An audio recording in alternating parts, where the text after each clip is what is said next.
Hey everyone, thank you for joining us back on the Dimension Fold YouTube channel and podcast. Today I am very happy to have a guest with us.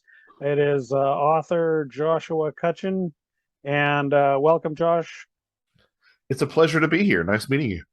Yeah, nice to meet you too. I had a chance to look at a couple. Well, you've got a lot of books, and they all look extremely interesting. Um, I wish I had time and money to buy them all and read them all, but for now, I have only had a really kind of preliminary scan of some of the material you're working with, and it's kind of uh, I don't want to say all over the map because that's but you I guess what I would frame it as is that you're covering some of the kind of familiar topics that we know and love, but you seem to be adding your own twist on many of them, and then bringing in other topics that I would not have guessed were related, and just tying everything together. So even though you have like a probably I don't know how many books do you have? It depends on how you count them. Okay. Yeah, yes. So if you count my Bigfoot book with Timothy Renner, Where the Footprints End, as one book, and you count my latest book, my latest three volumes that I released, Ecology of Souls, as one book, it's five. But it's somewhere between five and eight, I think, Yeah. depending on how you count it. Yeah, I mean, I was calling it eight. So yeah, that works. I see books on Bigfoot. I see books on the soul, and spirituality, I guess, and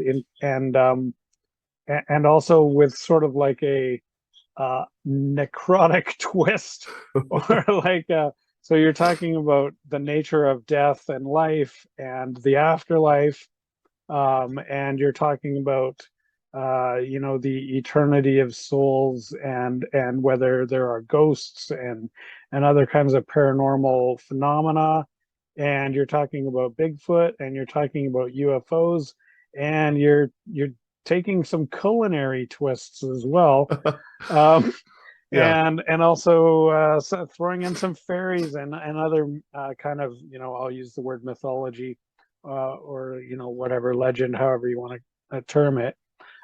So it seems to me that if I had to guess, I would say that you have um, sort of a framework in your mind that incorporates a lot of these what's are seemingly different topics, but in your mind they're kind of all interrelated, if not one and the same.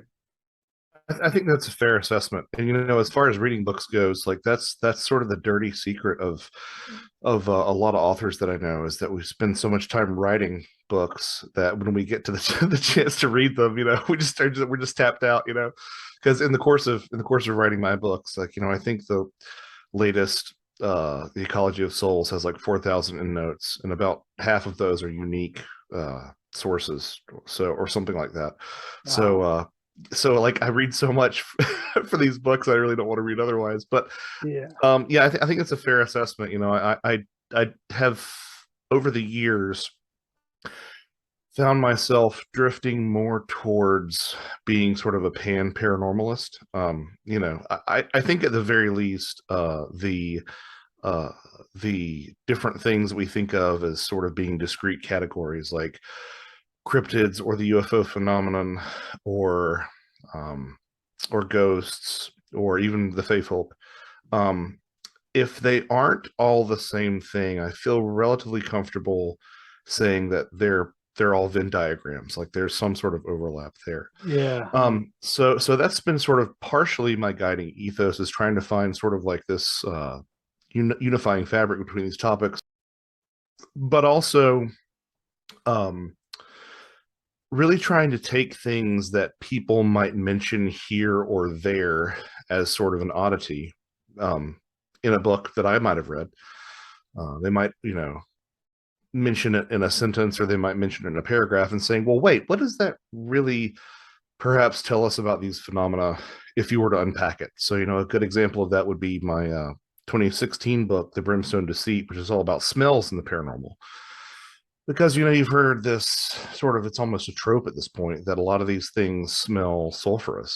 Mm. And there are some people who would take a purely sort of theological look at that, and that's fine. I'm sympathetic to that as a Christian myself. But trying to sort of take a look at that and say, well, can we apply perhaps some sort of scientific analysis of this and try to actually let's expand on that. Can you write a whole book on smells in the paranormal? Turns out you can. There are a lot of different smells that people report. The sulfur smell is one of them. But so that was one of them. Some just things that people haven't really considered as being important, like the exchange of food and drink offerings, which was, as you alluded to with your culinary comment, A Trojan Feast, which was my first book in 2015. Just sort of looking at well, do people get liquids and foods and that sort of thing during their interactions with these other entities? And it actually is kind of a minor motif in and of itself, but no one really talks about it. And I suspect, in a way that the late Carla Turner did regarding the UFO phenomenon, that perhaps it's in these tiny little inconsequential details that we might actually gain some greater insight into these topics. So that's sort of been my modus operandi for a while, is just sort of taking something small and seeing how how far can you stretch it before it breaks. Yeah, yeah. Well, okay, so I mean, uh, you brought up that concept of interchange of food and drink, and it's pretty clear if you look at religion, that pretty much all religions involve some type of offering of food, and often liquids as well, to the gods. But this is the first time that I've really heard any mention of the gods giving back, other than the notable exception of manna in the Book of Exodus. So I'm fascinated as to, I guess, what you learned during that investigation, and even how you first got onto that idea of people getting food.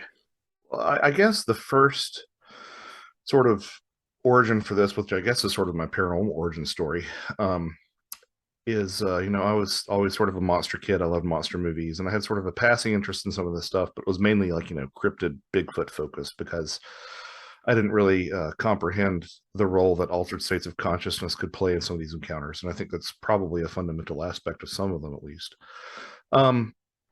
But I was working desk job at about an hour away, and I had a long commute, so I got into paranormal podcasts. And at the time that interest was sort of being rekindled, I got an Amazon gift card from my sister-in-law and promptly spent it on a Bigfoot book, which was J. Robert Alley's Raincoast Sasquatch. And for whatever reason, for years, I'd always known this sort of, I've always had this food taboo in the back of my head, which I learned a long time ago, which is in fairy folklore, Western European fairy folklore specifically, but you can really find the motif around the world. If you were to take food from the Fey folk, you would find yourself trapped in fairyland forever. It's very, Oh. very common prohibition.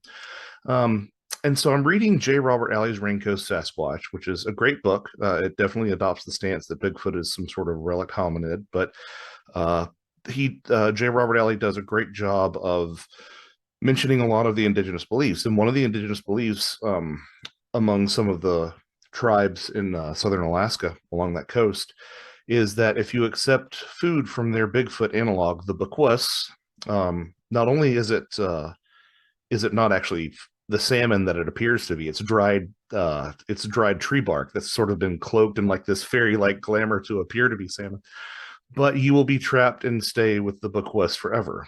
And I read that, I'm like, this just sounds like a swapped out version of this, this fairy food taboo.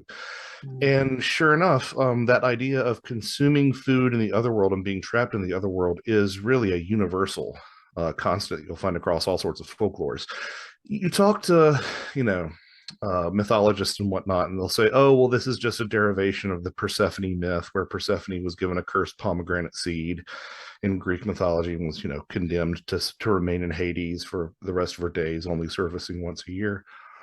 and that's fine if you're looking at sort of, a European diaspora of that myth throughout the old world. But you find this in, New Zealand. You find the same food taboo in Australia, and as I alluded to, you find it in the New World as well, not only with Bigfoot, but also with stories of going to the land of the dead. If you, for example, in some of the tribes in the Amazon River rainforest basin, you'll find that if you go to the land of the dead and they give you this black corn chicha drink, if you drink it, you're stuck there with them forever. So I found that really interesting because to me, that implies one of three things. It implies that there was a global transference of mythological ideas at a level that we don't appreciate, which sort of implies a global civilization to a degree, or Yeah. it implies that something like Jung's collective unconscious, where these ideas sort of transmit between cultures without contact, is a reality, or it suggests that there's some sort of objective reality behind these myths that allowed them to arise independently in so many different places. So I sort of sat on that little nugget for a while, and I said somebody should write a book about this. And then after a while, I was like, I guess it's me. And you attach your name to this stuff, and it sort of clings to you, I guess, is the most delicate way Yeah. to put it. But yeah, it was a very rewarding experience. To your point about people receiving food from gods, I mean, you've got that example of manna, but if you sort of broaden the perspective and look at a lot of these Hindu texts, was this very sort of heavily mythologized at this point drink called soma, which was sort of at once a plant and a drink, and also an expression of the goddess, belief goddess Chandra. And similarly, you'll find some beliefs again in the Amazonian rainforest, where some tribes believe that drinks like ayahuasca, a consciousness altering medicine that they brew down there, they believe that ayahuasca is a gift from the gods, perhaps even the semen of a divine serpent god. So mixed up in all this, you've got this repeating motif of sort of eating the god. And anyone who's familiar with communion can sort of see that motif expressed in the Abrahamic tradition.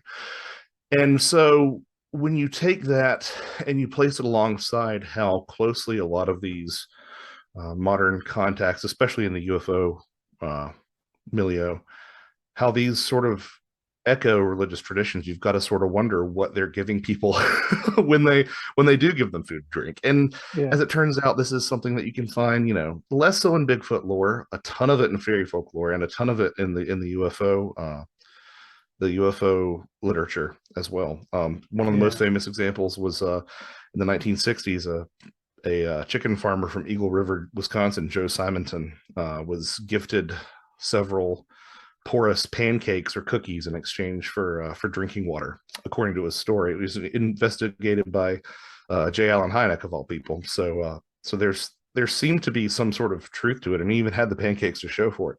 So it is a motif that sort of crops up time and time again, and to really unpack that was something of a privilege.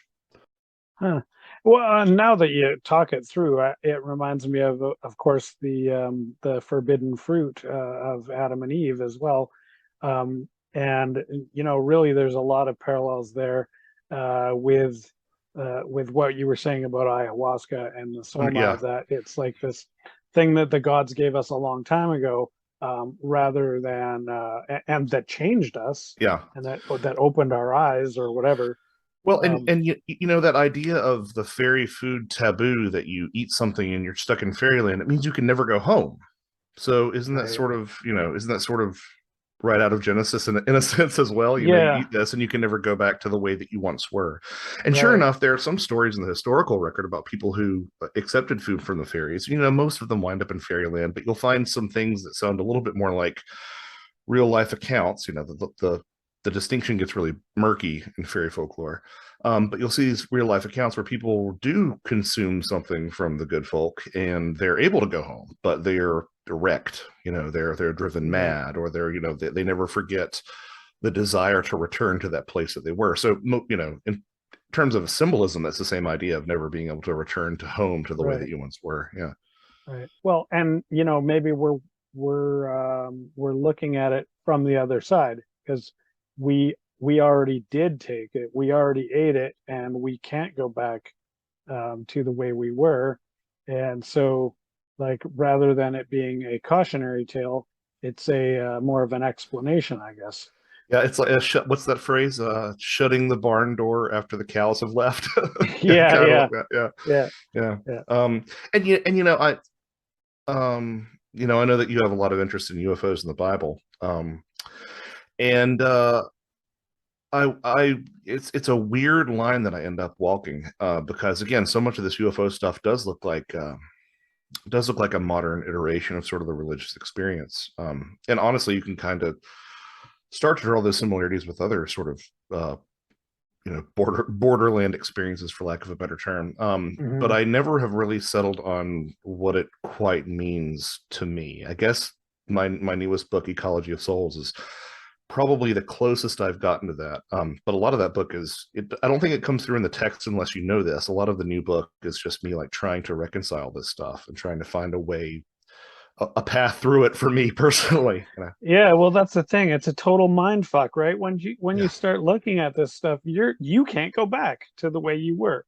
So again, this is the tree of life, or the tree of knowledge of good and evil, and maybe that's why, according to some theorists, we've had these latent abilities that were at some point in our past were shut down, because we couldn't handle it, or so there's that into it as well. Well, and I like what you said about, once you look into this stuff, you can never sort of go back to the way that you were, because like that's something that frustrates me for the people who treat these topics as binaries, right? Like, let's Hmm. prove that UFOs are aliens. Let's prove that Bigfoot is a giant monkey. Let's et cetera, et cetera, et cetera. Right. If you do that, and at the end of the day, the answer is nope, doesn't exist, then you're left with nothing, in my opinion. Yeah. And Yeah. if you approach it from this sort of mythological psychosocial angle, like you might be rewarded with the fact that these things exist, right? That's a possibility. But even if you find out that there's nothing to it, you still learn so much about the human condition and the way that we work, along the way, and the way that we mythologize, and the way that we sort of create our own reality. And I think that's a really worthwhile approach that uh, doesn't get taken up as much as I think it should in a lot of these communities. Yeah. Well, I'm now. I'll take the opportunity to make a point about Carl Jung, because, of course, he did a lot of work with, um, the psyche and different ways of interpreting phenomena and phenomenology, and really expanding kind of our understanding of how the mind works, and or how the mind may or may not work, and so he often gets misquoted. Um, well, I don't know if it's not misquoted, might not even be the right word, because I think he himself struggled for many years to come to grips with it, and so he probably said things that contradicted each other. But we generally kind of, um, Jung's take is sort of presented as, um, UFOs are, and other phenomenon are merely, um, some kind of way of our mental manipulation from of this data. But it's interesting to note that, at the end, not even at the end of his life, but later on down the road, after Jung had been studying a lot of weird stuff for many years, he this there's a letter that he wrote to a friend of his. It's not like in a book or anything, but in his collected letters, where essentially he says, I wish I could write off this phenomenon as something that's in the mind, but after investigating it, I can't. So, even he had to admit that there was some kind of physical manifestation, or some kind of physical thing happening, that we still can't understand.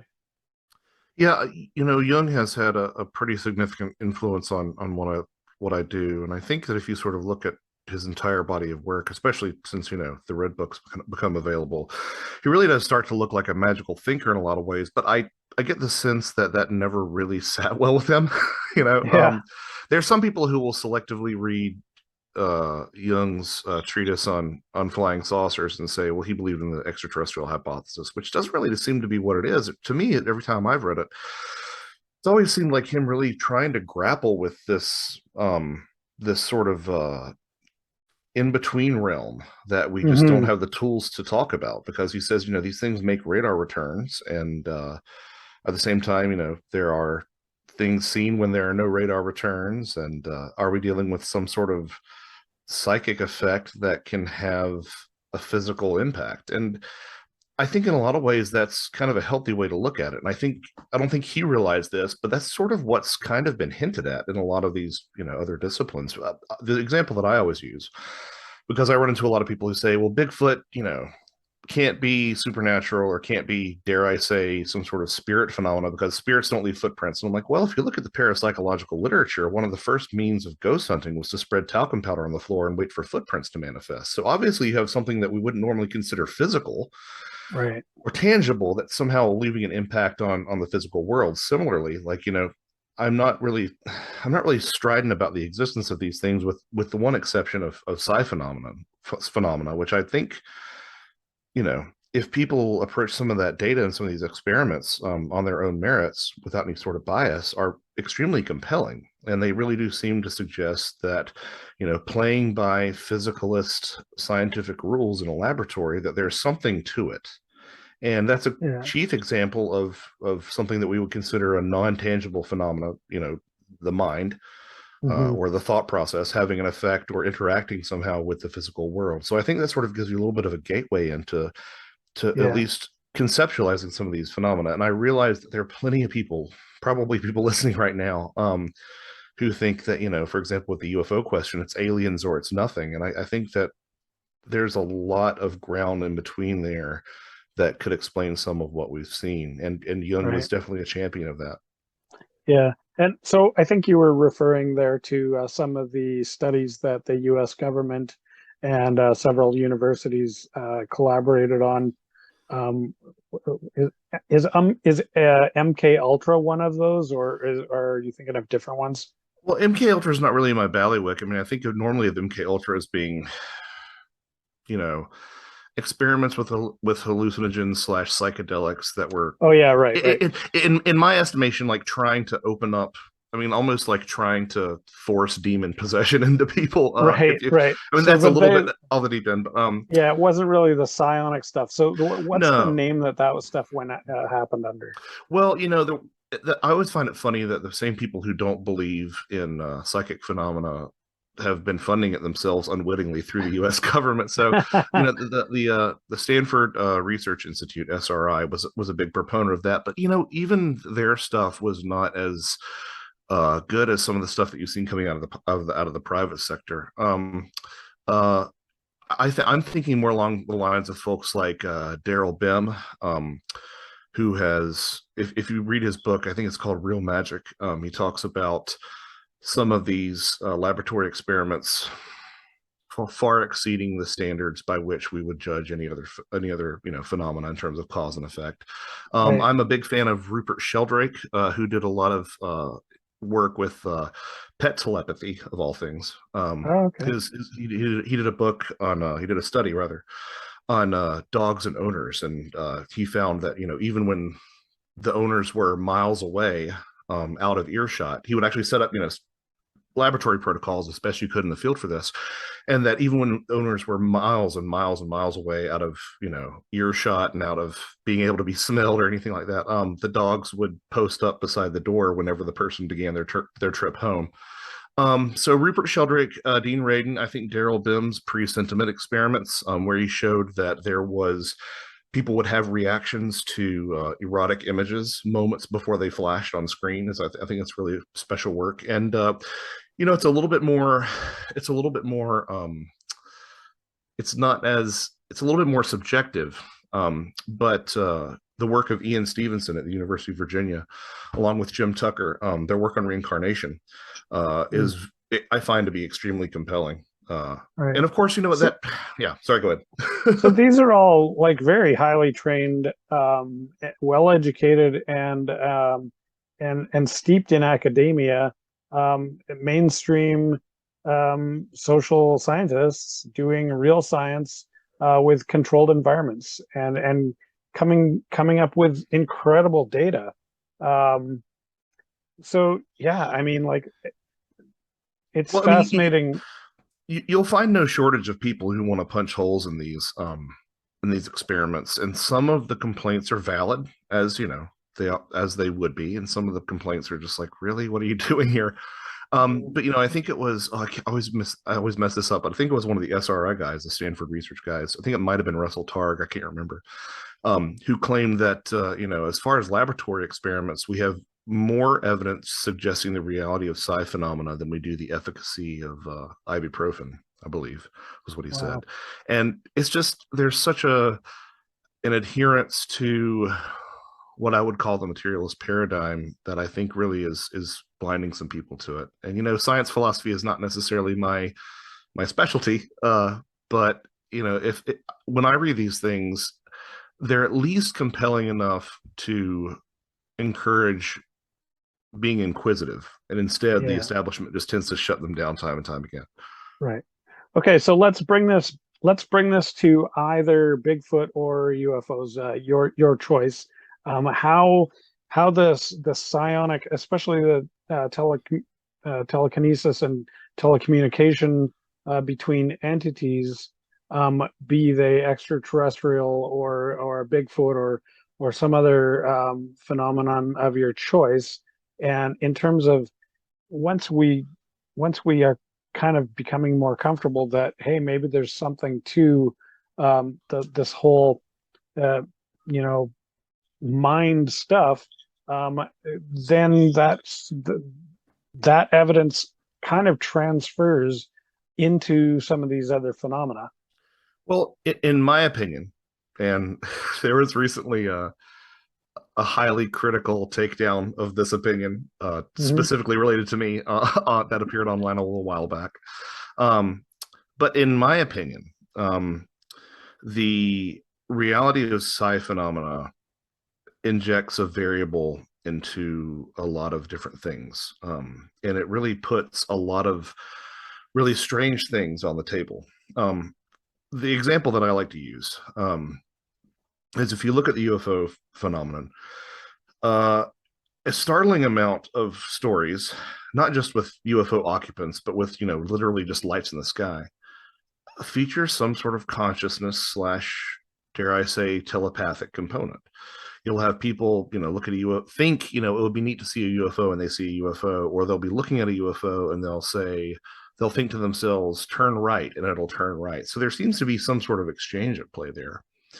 And the thing that I always harp on is, okay, well, if even some of the most basic UFO sightings include this psi phenomena, then kind of every explanation is back on the table, right? There's this real drive to say, oh, um, these are nuts and bolts spacecraft with flesh and blood beings inside. But I think that's just an outgrowth of, again, this materialist idea. The only thing that exists is physical matter, right? That's sort of what the materialist paradigm or physicalist paradigm holds to.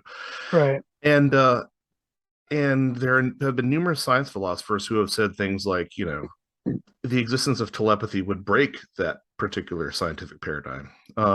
So you if you kind of, as a ufologist, have to accept the existence of telepathy, and I don't know, like, even I think of Stanton Friedman, who is like one of the nutsiest, boltsiest kind of ufologists, even he acknowledged the existence of telepathy, then you kind of have to say, well, it could be extraterrestrials, but it could also be a lot of things that just look like that. It could be Yeah. something involving these altered states of consciousness. It could be interdimensional. It could be, for lack of a better term, I guess my current understanding would be sort of a spirit phenomena. Right. Um, Well, but that's a good point yeah, too, because like again, back to religion, is it's almost universal that religions have some form of telepathy baked right in under the guise of prayer, and many times there's pretty explicit examples of the prophet receiving some kind of communication. Um, so yeah, I think you're right. I think that no matter what explanation you choose, there seems to be some kind of telepathic um, portion happening there. Well, and the analogy that I always use, because some people will push back, despite many scientific philosophers saying that something like telepathy would break materialism. The example that I always use is, let's say we've got a black and white film, right? And if you watch it, like there's just black and white, right? But if you introduce just one color, green, um, it didn't take away black and white. So, we don't have to like say that materialism didn't help us build airplanes and artificial hearts and all that stuff. Black and white still exists, but there's green now. And so it's no longer a black and white film. There's some sort of outlier that's involved in this that we hadn't previously considered. And once Mhm. you discover that, I would think that that would imply the existence of a lot of different colors. So, Yeah. so from the ufological perspective, that's like saying, well, it's a black and white movie and we've introduced green, but the aliens are going to be black and white. Well, no, it could be a lot of strange things. Right. Well, and I mean, there's all these other ideas that play into here. Like you mentioned, Dean Radin, he did a lot of work on the Akashic field. Um, we've also got an idea that's really becoming quite popular now is simulation theory, and both of those definitely break. Uh, sorry, I forget how you said that.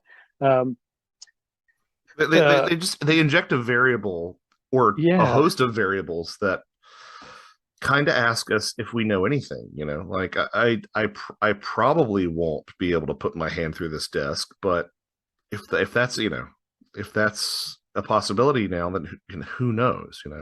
well, yeah. I'm interested in somebody who obviously has a thorough biblical knowledge on, like yourself. What's your take on simulation theory? Because for me, it's just like reworked theology for like materialist nerds in a way. Like In a and way, yes. That's one way that it could work. So, um, but basically, I think I tend to think of it like this. So, for one, there's also this concept of multiverse, which, of course, is fraught with difficulty in terms of logic, and timelines and things like that. and Um, falsifiability, yeah. Yeah, yeah, yeah. exactly. So I don't really embrace the multiverse per se, in terms of how we generally understand that to work. But I think I think simulation theory implies that there is actually an underlying reality, because if the universe is software, what hardware is it running on? So I'm also a computer engineer, so these are kinds of things that I like to think about. That's Um, a great question, though. That's a great question. right? But also, if there's one simulation running, then there are almost definitely more than one, because you wouldn't invent a thing and then only run it once. Um, so it's almost kind of comes to game theory as well. Whereas if this universe is you can think of it as like a giant video game, but there's more than one person playing that video game, not necessarily at the same time, but that's another twist on it. Is maybe it's a giant massive multiplayer game, or maybe it's a one person game, but millions of people own it and are running it themselves. So I think these are really kind of fascinating um, models, if you will, as that you could kind of think about that they would parallel. Yeah, I mean, I really actually kind of resonate with it to a degree as a metaphor. My main problems with it are that just sort of, to me, it anthropomorphizes the nature of reality in a way that I don't think you kind of can. Like, I would think that whatever is running the simulation would be so super positioned and so foreign to us that it sort of disrupts the first order assumptions that we have about this metaphor of like video games and and software in general. But Yeah. but as a metaphor, I do resonate with it to a certain degree, because there are all these different traditions that do speak of things like, the Hindu with the veil of Maya, and even some ideas about the higher self sounds a lot like a video game Yeah, avatar exactly. model. There was this great quote that um, that Hans Holzer and Brad Steiger had, where Brad Steiger is talking with Hans Holzer, and he says, I always thought that these things came from other dimensions. And Holzer basically says, how is that any different than saying, you know, fairyland or or the afterlife or any number of things that we've said, Right. over the years? So I guess in some sense, like, it's that falsifiability problem that I have with things like the multiverse, because I read some people with, like, lots of letters after their names, and it just kind of sounds like, it almost sounds like a theological argument than it does, a Yeah. really scientific Well, argument. yeah, and I guess my biggest problem with the multiverse, and I think this is a showstopper right here, and that is that okay, if the multiverse exists, uh, in the flavor that is kind of being embraced by a lot of the Marvel movies that are happening now and that kind of thing, where it's like every possible thing is real somewhere. Okay, if that's true, then it becomes meaningless, because if every possible thing is true, it's exactly the same as nothing being true. It's like, so what? Okay, there's really nothing to grab onto. um there's like, even if you go back a step and look at it as like a branching timeline instead, which is Mm-hmm. slightly different, then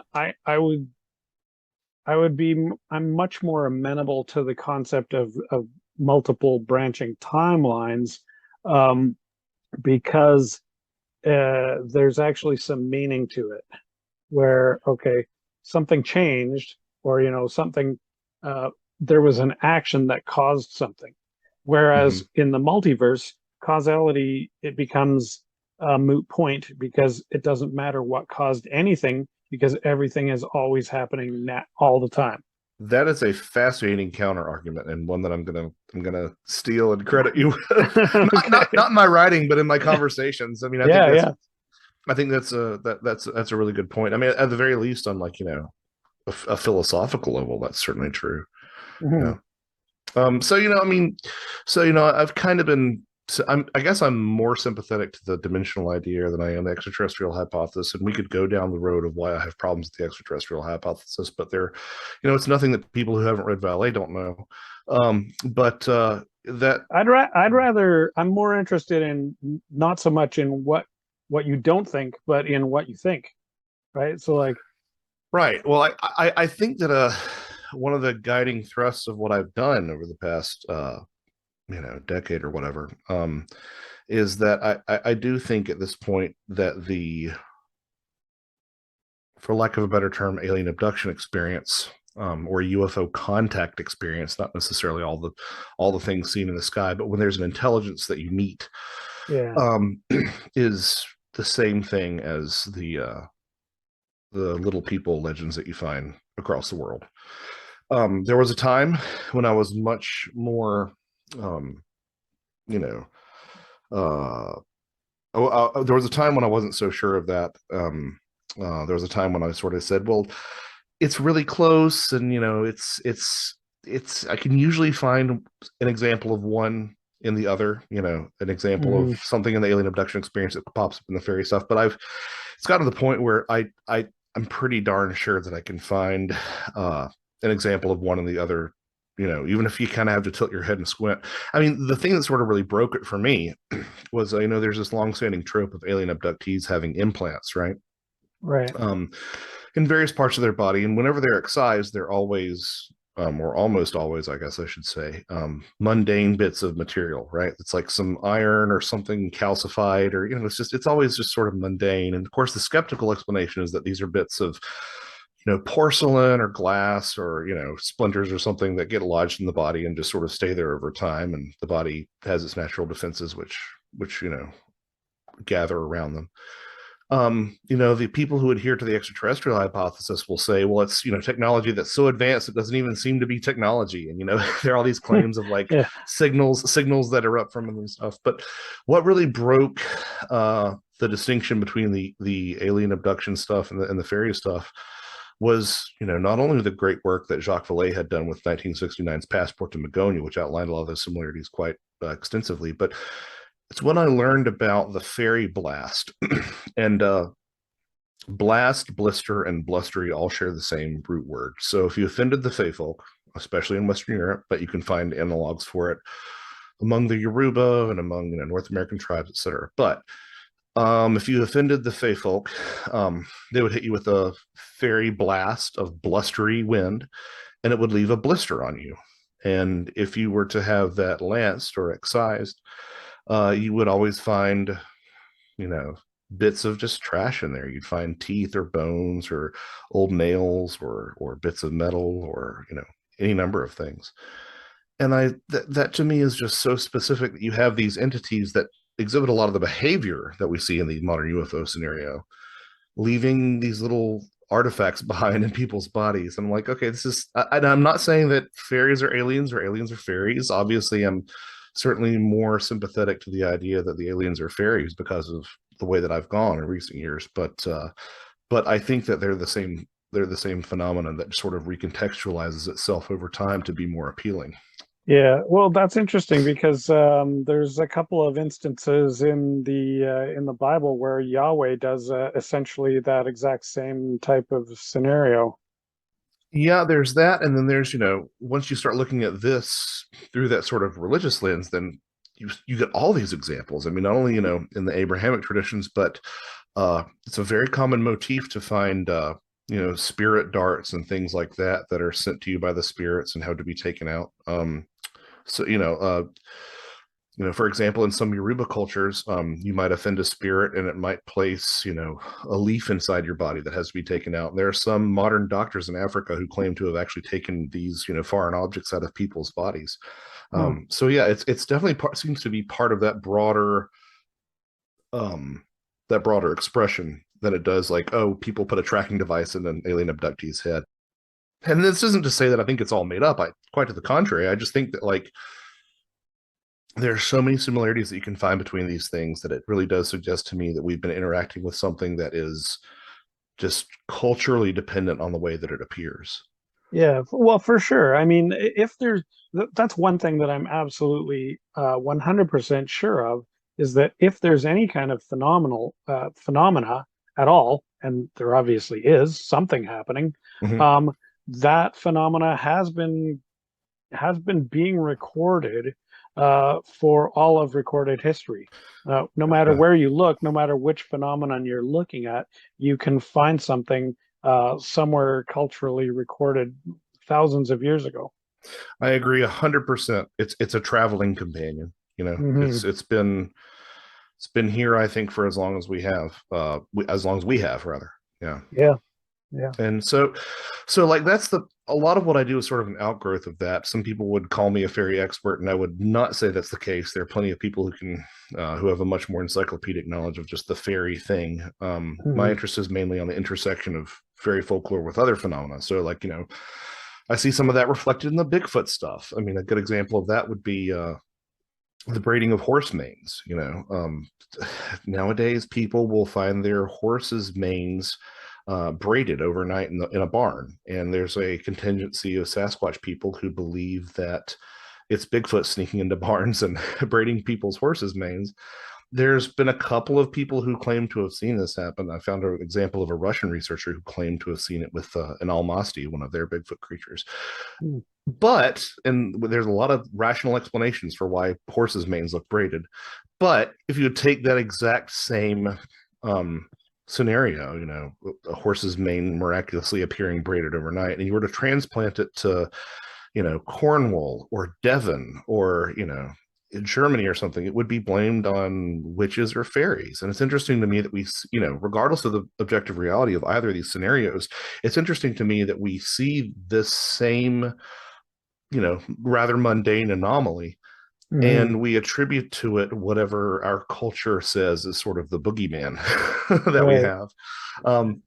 So yeah, so I do a lot of cross, I guess, comparative, uh, looking at these different topics. And the thing that the idea that I've been on lately, which sort of has kind of upended my perspective of everything, is that there is an implication that sort of hides in that fairy alien similarity that I don't think has been really explored as thoroughly as it should have been. And I tried to do it with Ecology of Souls, a new mythology of death and the paranormal, available now, folks.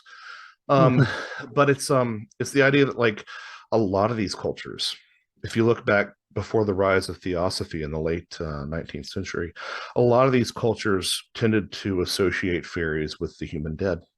And if you use the transitive property, what does that say about these modern aliens that we see? And then you layer onto that a quote that has sort of haunted me forever, ever since I heard it, was after the publication of Communion in 1986. Whitley Strieber, the world's most famous UFO abductee, was inundated with tens of thousands of letters from other experiencers. And his wife at the time, Anne, was sort of, from what I can gather, kind of treating the situation where she was sort of his assistant in looking and reading through this correspondence. And Whitley says that he walked into the study one day and he saw, a series of observations that she jotted down. And one of the ones that stuck with him was, she wrote, "This has something to do with what we call death." And you've got people who see dead loved ones in the UFO scenario. So you've got, the fairies being associated with the dead, and then this sort of the most prominent modern alien abductee saying this too. And it suggests to me that there is something to do with, if not death specifically, sort of the cycle of reincarnation and rebirth, that I suspect takes place. So you know, uh, I don't know if it's an objective reading of what the situation is, but it works for me. It's allowed me to incorporate a lot of strange outliers that I didn't know what to do with before.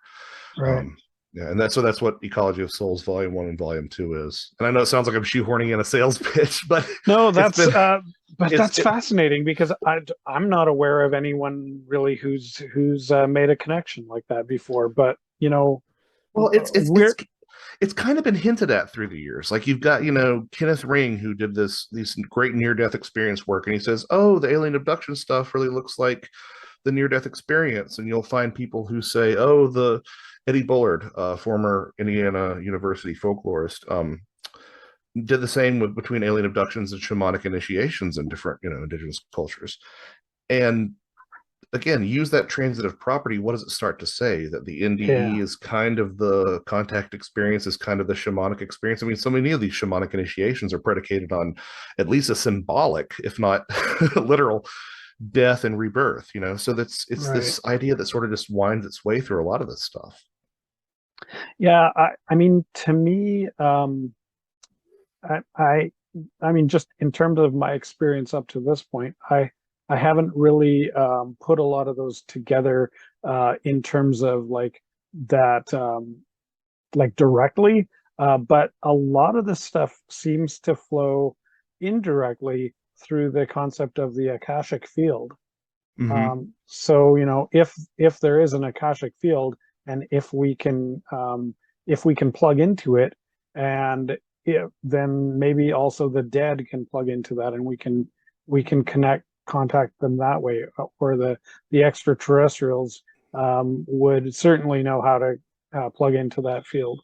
Yeah, I mean, that's sort of the waters that you end up finding yourself in when you sort of take this route, is that you start flirting with ideas like monism, if you're familiar with that, which is a message that's, echoed in countless near death experiences, but also, UFO abductions. We are one with the one that is all. It is the me Right. within thee. There are all these messages of unification and breaking down boundaries. A Yeah. very liminal thing. Liminality is Yeah. a big factor in the paranormal, but there's all this talk of like just this sort of oneness and this lack of distinctions between things that really does speak to exactly what you said. Something that's been formalized more like the Akashic record, or I think Rupert Sheldrake would probably call it his theory of morphic resonance, but I think it's getting at the same thing, really. Yeah.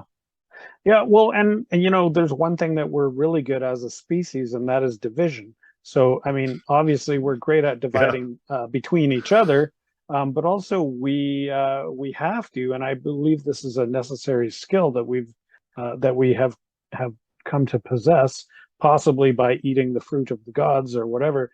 But that the skill that we are able to divide concepts, and so we're able to throw an idea into this or that basket, and it's critically important to do so, but we also have to realize that it's in some way just not true. Uh, yeah, and I think that probably speaks to you know humankind's true superpower, which is just our adaptability. Like, people can yeah, talk all day about our intelligence or our brains or this or that or the other. But to me, the way I see it, like, we are just so darn, like, we find a way to look at situations, separate them and sort them, like you alluded to, and find a way to make it work. yeah, That's just and what we do. whichever basket it goes into, it's like, oh, it's in that basket. Okay, let's do this. Oh, it's Right. in this other basket. Okay, let's do this. It Yeah. doesn't matter. Which is almost kind of the point I was saying about why the multiverse is doesn't doesn't make sense, because whatever, it's just a different basket. Okay, that's fine. Yeah. I'm still me. I'm still in this basket. Like, or I'm Yeah. not. Who cares?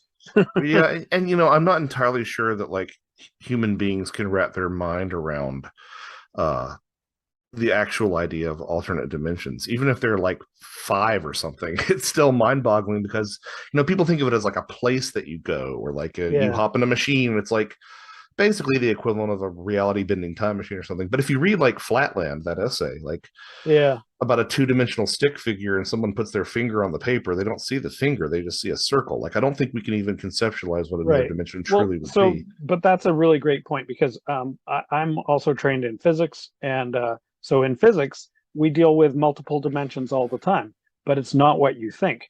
In fact, you also are dealing with multiple dimensions, just even normally as you're deciding what clothes to put on this morning, because color is a different dimension than size, and Mm, mm. shape is a different dimension than what texture your fabric is. So if you're describing your shirt, you're already looking at a four-dimensional object right there. It's black, it's t-shirt shaped, it's made of cotton, and it's a size XL. So those are all dimensions. Like, literally, that is what dimension means. Um, and if you look at a database as another awesome example, because like, literally, like, so much of our lives are now just being stored in these huge, gigantic data stores that Google has, and other companies like them.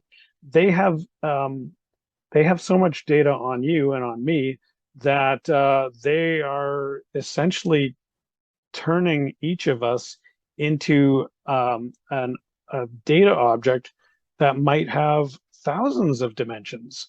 Um, so, for example, in every, like, just look at the most basic database example of a house address, or your customer. Let's look at your customer table for your classic example. So any business has to keep track of their customers. So they've got their name, and that's stored in one field, and then they've got their address, which is stored in a different table entirely, and it has multiple fields. It's got your street name, your street at your number address, your city, your country, your postal code, and then all that is extrapolated. So you've got dimensions inside dimensions. So Right. And if you so it's tried, like, if you tried to port one of those, some of those fields into the other field, it just wouldn't work. The fields might exactly. not exist. Yeah, yeah. Right. Yeah, That's a exactly. that's an excellent way of putting it. See, I learned two things tonight. No, I think that's a great way of putting it. And when you're talking about your example with the shirt, like you know, these things are things that we just have such a spatial awareness of since such a young age. It really puts me in the mindset of, to quote, Terrence McKenna, who's been a big influence on me. Some things are not stranger than we imagine. They're literally stranger than we can imagine. Like Yeah. your brain kind of breaks. Yeah. Yeah, no, absolutely. But that's the thing, is that our brains are constantly evolving, and our ability to imagine strange things has expanded exponentially over the last 100 years. So that, things that would have broken your grandma's brain, we're, it's very natural for us to think about these things. That's a terrifying idea. Just if nothing else, like the rate at which that change has happened, I think is hyper novel and kind of Yeah. unsettling. Yeah, and we can talk about Moore's law and things like that in terms of how technology changes. That's nothing compared to this this non-physical. What is this? What are we even Right. talking about? What is this realm? Like the realm of data, like, or Mhm. whatever it is, like it's so abstract. It's abstracted abstractions built on other abstracted abstractions. See, this is exactly the kind of conversation that I feel gets left out of the camp of ufologists that's measuring burn marks in a field and trying to talk about propulsion systems and all this stuff. I mean, this is so much, it's just so much more, Yeah. and I don't think that necessarily is surprised that it's more correct, but I personally have always found it more rewarding because UFOs are the gateway to talking about these other things. Yeah, for sure. Well, I'll since you already took the opportunity to plug your book, I'll do one for myself as well. So Right. my book on the Enuma Elish, the Sumerian creation myth, I actually talk about a lot of these concepts such as databases, compute technology, and navigational type devices that are absolutely um, completely necessary for space travel. And so to leave these out of the UFO question makes no sense at all. Mhm. And then it turns out that in the way that I'm reading between the lines a little bit, but really not even between the lines, because I'm literally reading the lines in the Enuma Elish in English that we've already have this translation. It's open source. I'm not doing any kind of uh, verbal gymnastics with the language. you're not Von Daneking it, right? You're Exactly. not Von Daneking it, yeah. Right. So I'm not even messing with the Sumerian language whatsoever, but I'm simply reading the story as it is in English and going, oh, well, I'm a computer science, and to me, it's very clear that they're talking about a navigational system. And so this is how I interpret the parts of the story, but also more than the narrative itself. Um, this gives a whole new meaning to the signs of the zodiac in terms of being a spatial system. And one of the points in that system is what they refer to as Nibiru. It's not a Mhm. planet at all. It's the point where the galactic, the plane of the galaxy crosses with the plane of the solar ecliptic, which is Okay, yeah. not even a real thing, another abstraction. So there's it's all of these crazy abstractions. But yeah, I go into that in my commentary of the Enuma Elish. So a modern analog for Nibiru would be less like a planet, but like if you were to look at computer science, it would be more something like the singularity. Like it's almost like a concept more than it is. It's actually more like the North Pole. Okay, It's yeah, not, it doesn't exist, but it's a real place. right. Right. That is, I had never heard that before. That's fascinating. I'm going to check that out. That's Yeah. awesome. Well, I don't think anyone's ever thought about it that way, but that's if there's one thing Well, I am, I'm weird. So And I we know you know the feeling. we need more weirder weirdos and more heretics among heretics. I think Yes, yields, yeah. absolutely. You just summed it up perfectly. And but I do think that there's tons more stuff we could talk about. So maybe let's do this again. Absolutely. This just flew right by. It was really enjoyable. Yeah, for sure. Okay, well, so thank you, Joshua. And again, everyone, this has been Joshua Cutchin. He's the author of a whole bunch of books. I'll put up his author page on Amazon, so you can hop right over to there and definitely pick up his books because some of this stuff, I mean, we have not even scratched the surface of so much of this material that no one else is talking about and really some of the stuff nobody's ever thought about before. So this is amazing stuff. Check out his books. I know I'm going to, and hope and do join us again next time. And we'll have Joshua back at some point in the future. Not sure where, not sure when. So make sure you subscribe, and you won't miss that.